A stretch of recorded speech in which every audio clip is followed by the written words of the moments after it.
You need to get over more into the video. Like, you're not in it enough. Hey everyone, welcome back to Cleaning the Easy Way, and today we're actually going to be going over tips on what we do to give the cleaning just that little extra sparkle. So you're going to learn to give a sparkle like a professional cleaner. What do you call it? I call it, in my cleaning phase, it's the last phase. It's called the polishing phase. It's just making the last neat, like, it's like putting the bow on the package, basically. Yeah. And so with that, we're going to give you some tips just to get your house just a little bit more shiny in the end. We're going to make it sparkle like diamonds. It's like magic. And we're also going to go over some tips on what we do in between our cleanings during the week to help our house continue to look clean. And this is something that happens is if you are doing the maintenance and keeping up on your cleaning during the week, it's going to cut down on the time that you're cleaning. Correct. And what is it in today's world that most of us are trying to find? It's the quickest and easiest way to clean, and this is going to help you with being quicker and easier. Yeah. And doing maintenance during the week, like if you see it, clean it, helps actually with things looking cleaner, looking clean, and in your regular clean. And I do a lot of stuff like that, for one, because my worst fear, which is such an irrational fear, is that somebody's going to show up to my house unannounced, and then I'm going to be embarrassed about how my house looks like. Something else I do, and this doesn't happen, I don't do this every week. It's usually when my house is messy. Not dirty, but messy. I like do this thing where I feel like I have to go over, Teddy, thank you. I have to go over my entire, yeah, I have to go, We should give you a mohawk. Okay, and something I do, and I don't do it every week when I'm cleaning. It's only when like my house is extra messy, not dirty but messy, and for some reason the little voice inside my head says my house is dirty and I have to clean it, and I do what I call a pretend to clean. Now, when I'm doing a pretend to clean, there are two ways I do it. I either am going to go through and wipe everything down with disinfectant wipes, or I grab a rag and I'm going to dampen the rag with my cleaning product. And then I'm going to go through and wipe the surfaces down, but I'm not going to do as well of a job as I would if I was doing my regular cleaning. So one thing I do to help my sink or the sinks in my house look cleaner as I'm washing my hands is, as I'm washing my hands, I will rinse the water down as I'm going around, and I'm going to rinse any of the dirt. I'm going to get it off the surface and around the sink the best I can. One thing I don't do is I do not allow hair to go down. Cody, as a plumber's son, why don't you tell everyone what your dad told you about clogged sinks? Drano is a huge no-no. Drano is going to cause a lot more damage in the long run, and it's going to eat at your sink, your pipes specifically. So, what should they use in place of Drano if they have a clogged sink? There's drain snakes that you would use. But, so there is a helpful tip from a plumber's son is if you do have a clogged drain, don't use Drano, because you are going to, over time, you're going to ruin your pipes because it eats away at the pipes. And if you're getting clogged pipes often, then it's because you're rinsing down hair. Yeah. Stop putting your hair down the sink in the first place. And what that does in return is if you have a clogged sink, water sits in, or even a bathtub or a shower, your dirty water is sitting there, and your shower is never going to look clean after, for an entire week or 2 weeks, however long it is in between your cleans, because the dirty water is sitting there and just, and the suds, the soap. Because of the soap, when it dries, you're going to have to sit and scrub at that every single time you clean. It's not going to be a wipe down. Yeah. Okay, on to the next subject. And another thing I do in between my regular cleans is, you guys have heard me talk about the kitchen wand that I have, the dish wand that I have that I clean my shower out with. I will also use it on my sink when my sink has a lot of buildup. I will go around. I don't have to go around the outside of the sink, just in the sink, where it's easier to rinse the soap suds down. If you don't know about the wand in the shower, go ahead and watch last week's long video where we talk about it. Oh, You guys like that? Let me talk about the toilet thing first. the toilet thing. Oh yeah, okay, go for it. So, in a pretend to clean, I either do one of two things. So I have this amazing scrubbing bubble thing that I actually like.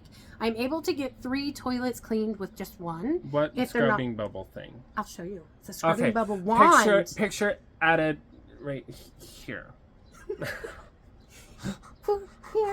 Here. Can you make it float in your hands? Maybe. I've never tried. Ooh. Okay. Anyways, I have this amazing scrubbing bubble wand that's for toilets, and the thing I like about it most is, you know how there's those other ones, and it's got like the circle, and it's got that plastic pad on it. Point at me again. But you have to throw the. I just spit everywhere. Also, it's like disposable ones? Yeah. Okay, But I know this what you're one talking breaks about. down in the water, and I don't know if it's good enough for septic tanks. So if you have a septic tank, do your research. But it breaks down, and you can just, so you don't have to like put it in your garbage. It kind of feels like a paper towel. Okay. But oh my gosh, you guys, the smell of it is so amazing. It's like a little handle that you push up, the front comes out, and it closes and pulls back in, and it's stuck in place. And because I'm not doing a really good job, I can clean out 3 toilets With one wand? with one wand. The thing is, though, I don't think this is the thing is if you're using those to clean your toilets, awesome. I personally don't think they do as good of a job as if you're going to put toilet bowl cleaner in your toilet and you're scrubbing it with a scrub brush. If anything, even in my house, when I'm not doing a full cleaning, I'll just take the brush and just use that. Yes. And that's fine. Well, It's fine. It works. And then when I come back and do an actual cleaning, that's when I'll use the product and actually disinfect the bowl. But I don't do that every time. no. And so, like, That might be gross, but... no, I don't think it's gross because you're already putting it in there. But if you see something in the toilet, if you're washing your hands and you're walking past the toilet, you grab this brush really quick and just get whatever you see. Okay, and when I do my pretend to clean, I don't always vacuum. I will look at the room to see if it needs to be vacuumed. If I do, I don't do an in-depth vacuum. Where I'm going to show you here really quick how I vacuum. So in a regular clean, depending on the room, our house gets really dusty. Really, really dusty. So I will go in opposite directions. I heard somebody describe it as north to south, east to west. I just called it opposite directions. And in my regular cleaning, every once in a while, I will go in opposite directions. Now, what I'm about to show you is what I do on a pretend to clean day.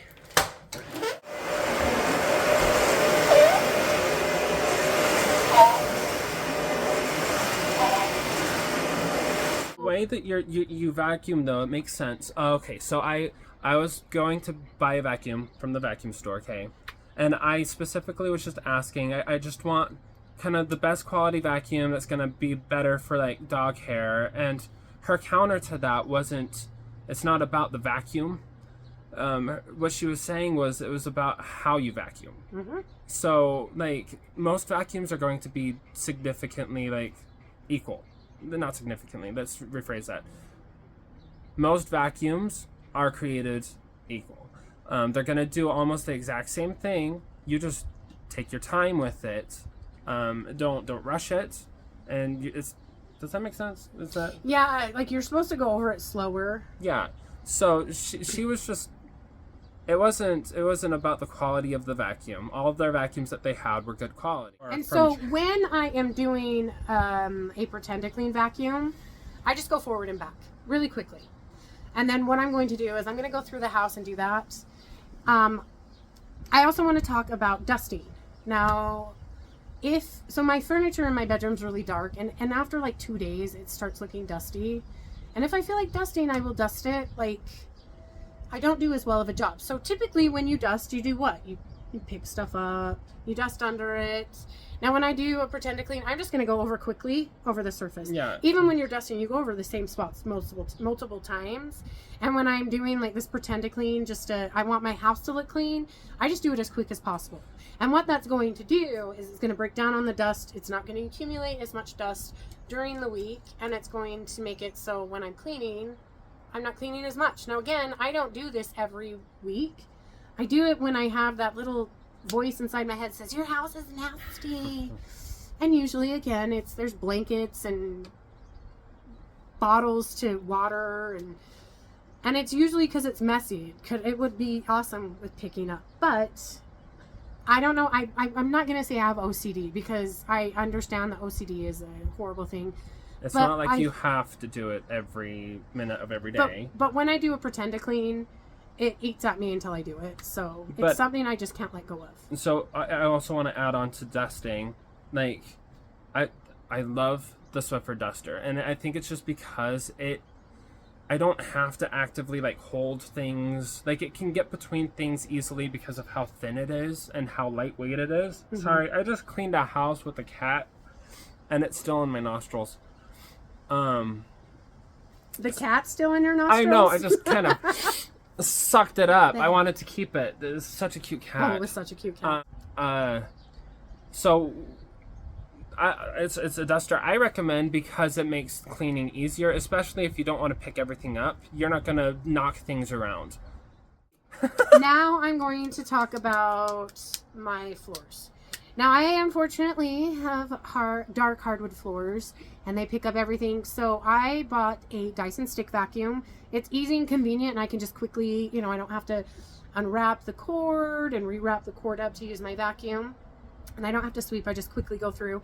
And I can have my younger son vacuum with it really, really quick, which is awesome. Which I do that quite often is I will see a lot of dust and stuff building up at the bottom of a stair, and I'm like, oh, it's time. You know what really helps when it comes to like flooring?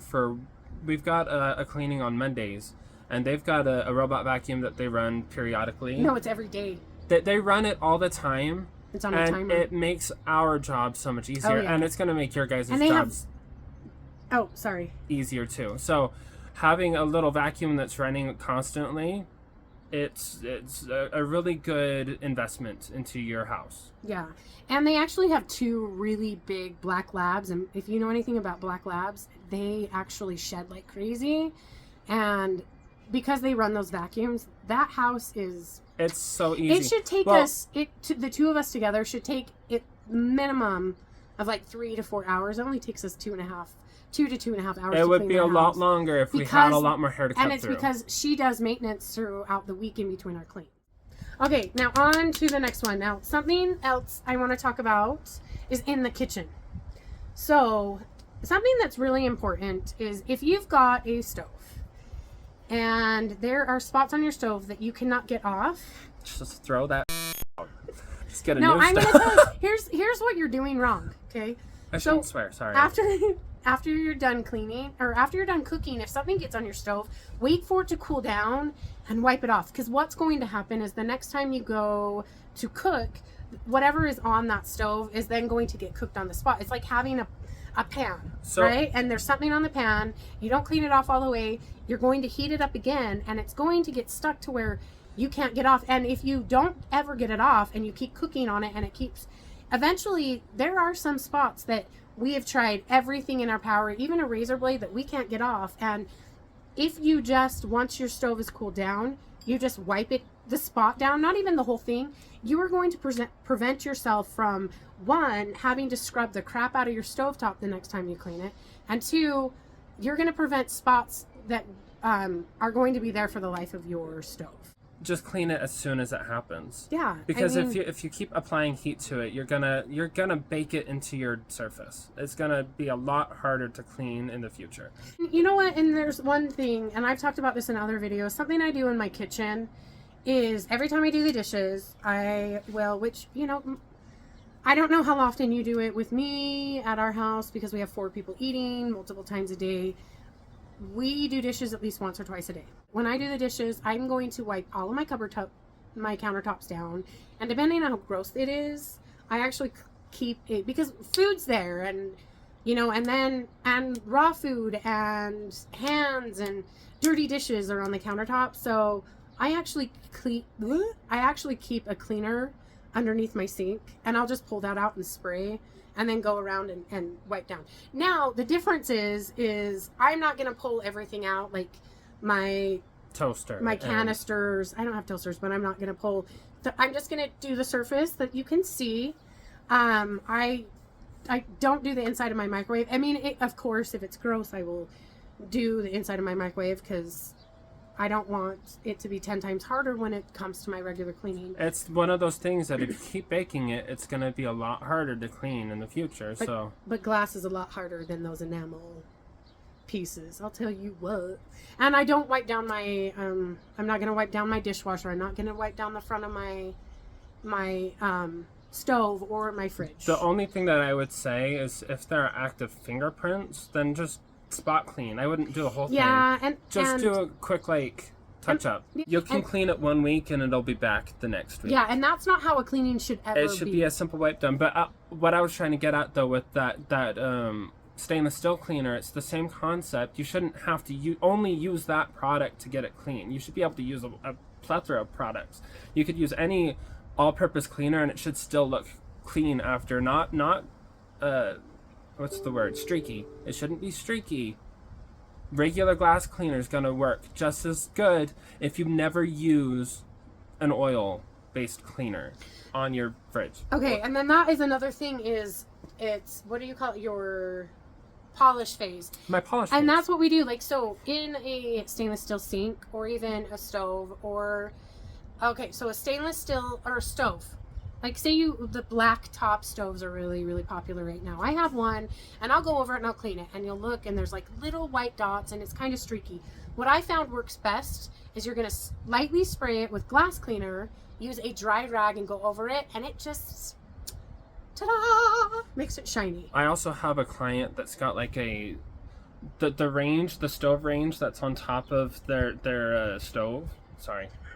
I just Mike Wazowski'd you.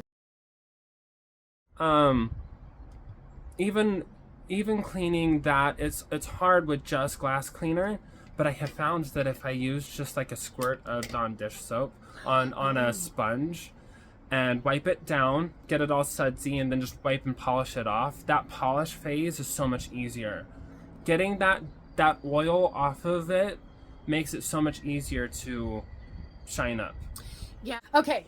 So no matter what I do when I'm doing my pretend to clean or just my maintenance throughout the week, is my carpet in my family room has to be vacuumed at least twice a week, and I will go over it twice a week and vacuum it.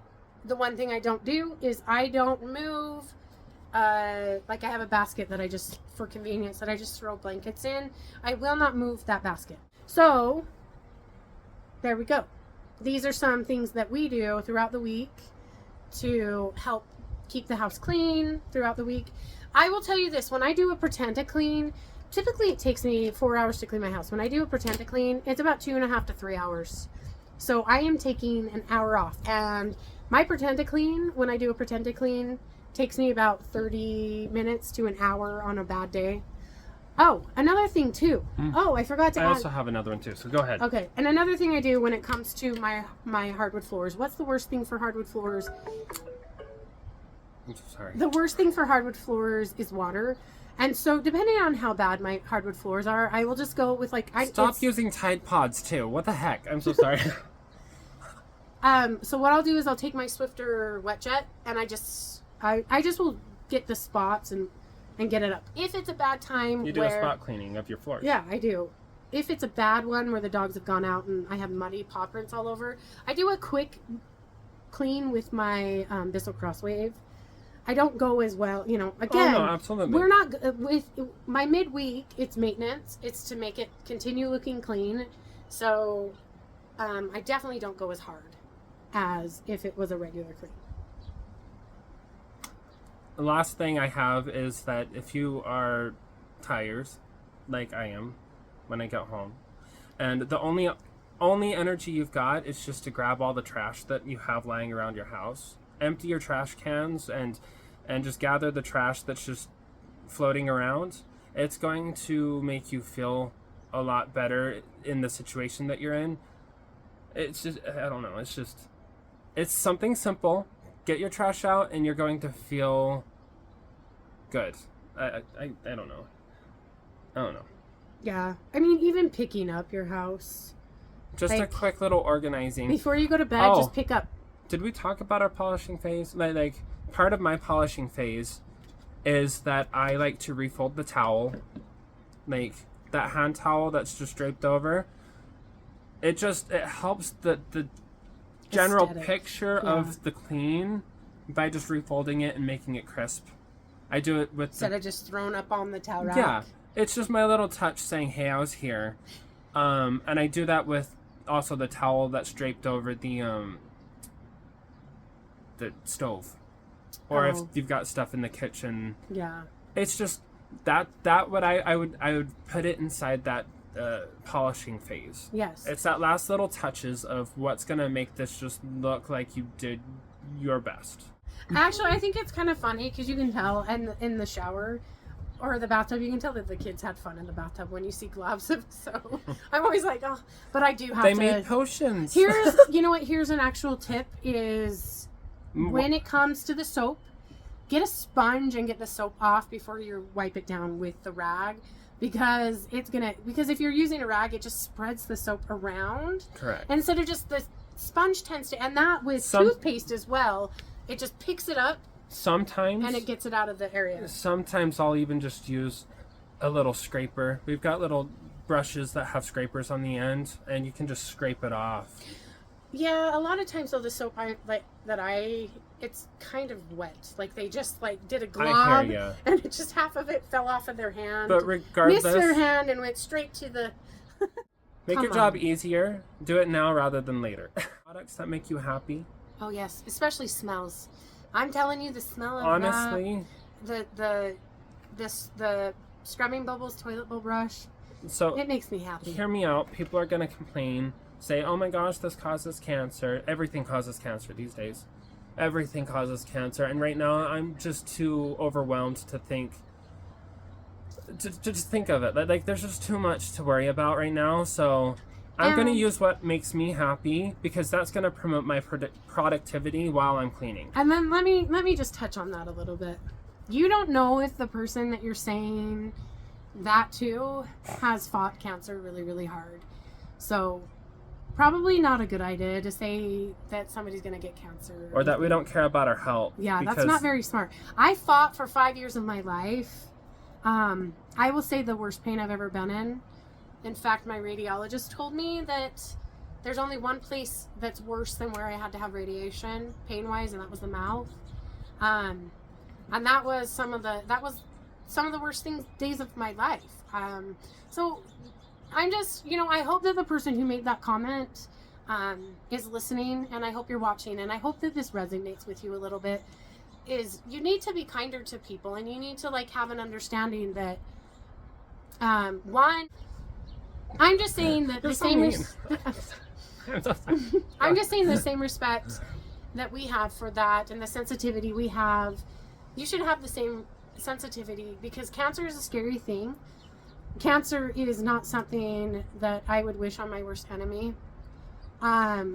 Cancer causes so many issues, not just to the person who has cancers, but it affects their children, their husbands, their sisters, their brothers, their mothers, their fathers. So going around pointing out, unless I'm in a room doing something really, really stupid, pointing out that I'm going to be causing myself cancer is the rudest thing you could say to somebody who fought for 5 years of their life and had parts of their bodies removed that nobody wants removed. She no longer has a foot. It's so sad.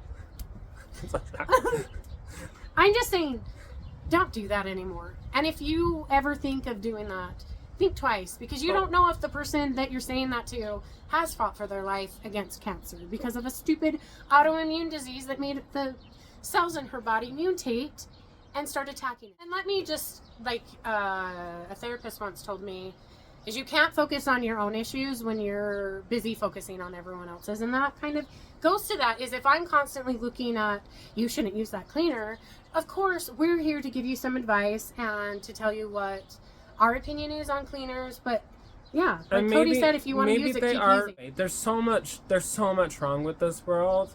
I just want to focus on the things that make me happy because I am stressed. And what makes us happy? Cleaning makes us happy. Cleaning makes me happy, but also cleaning with products that smell really good. Yeah. Make me happy. You gotta admit, there's nothing greater than coming in and going, ooh, the house was just cleaned. I've had clients just oh my gosh, it smells so good in here. And honestly, I love that. Thank you guys so much for watching, and if you haven't already, make sure you subscribe, like this video, share it with all your friends, and until next time, Make your life a little easier. and have an amazing day. Bye! Bye. The end. The end. The end.